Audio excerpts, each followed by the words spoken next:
Friends social media पे ना मैंने एक रील देखी, पहले आइए वो देखते हैं। India is so incredible. Why don't you just stay in India? Why do you have to come to America? To explore world. No, we don't want you here. You gotta go home. Okay. Get the out of my country.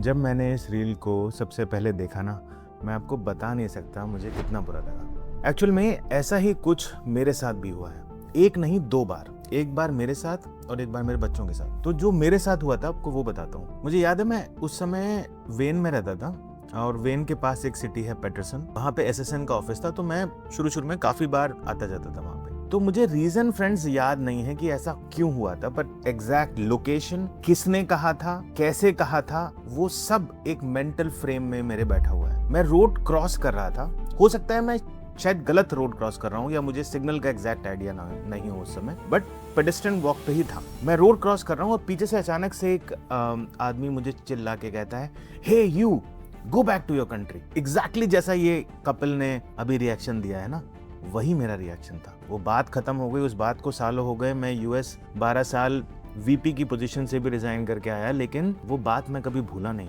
इसीलिए ये video मुझे इतना ज्यादा देख के चुभा, क्योंकि मुझे ये पता है कि जब ये इंसिडेंट आपके साथ होता है ना, तो आपको कैसा लगता है। ये कुछ words, go back to your country, ये इतने सिंपल, इतने आसान नहीं है कि आपने बस सुन लिए और मुस्कुरा के आगे बढ़ गए। ये आपको अंदर से जैसे निचोड़ के रख देते हैं। एक्चुअल में ये रेसिज्म का परफेक्ट एग्जाम्पल है, targeting someone because of their race.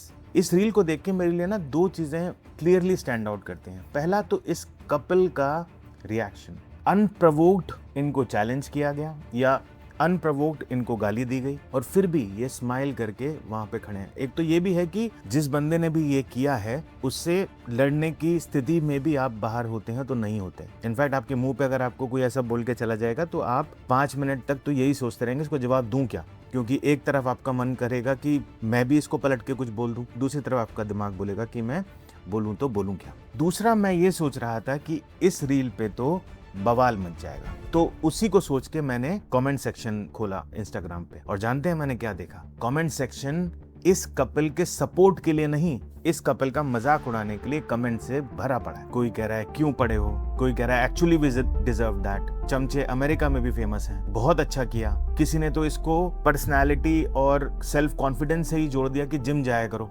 कोई कहता है कि जब पैसे मिल रहे हैं तो थोड़ी गाली खा ही लेंगे, और कोई इसको जोड़ रहा है इंडिया के अंदर प्रेवलेंट रेसिज्म से। सो पॉइंट ये है कि अगर एज अ कंट्री आप अपने लोगों के साथ ही खड़े नहीं हो सकते तो किसके साथ खड़े होंगे? आप आज ऑब्जेक्ट नहीं करेंगे तो कल को यही सिचुएशन आपके साथ, आपके बच्चों के साथ भी होगी। फिर चाहे आपके बैग में वीजा हो या पासपोर्ट हो या ग्रीन कार्ड हो। हमारे पासपोर्ट से रेसिज्म का कोई लेना देना नहीं है। और थोड़ी देर के लिए मैं मान लेता हूँ कि हर कंट्री में अच्छे लोग भी हैं और बुरे लोग भी। और मैं खुद अमेरिका में रहा हूँ, मुझे पता है इन जनरल अमेरिकन्स रेसिस्ट नहीं है, दे आर वेरी वेलकमिंग और इन जनरल चीजें ठीक ही हैं। लेकिन अगर कोई ऐसा इंसिडेंट पूरी दुनिया के सामने कैमरे पे कैद होके आपके सामने आता है, then it becomes our responsibility to question it and to stand in support of the person जिसके ऊपर ये किया जा रहा है। और इसको आप देशभक्ति या पॉलिटिक्स से जोड़ के मत देखिए, ये हमारे ही फ्यूचर के लिए, हमारे ही बच्चों के फ्यूचर के लिए भी जरूरी है that people who misbehave are questioned in the right and responsible way। किसी का मजाक उड़ा के या कंपेयर करके इन बातों में इसका जवाब आपको नहीं मिलेगा। So the point is it deeply touched me only because ऐसा ही कुछ मेरे साथ भी हुआ है, एक नहीं दो बार हुआ है। और मैं आपको बता रहा हूँ फ्रेंड्स कि अगर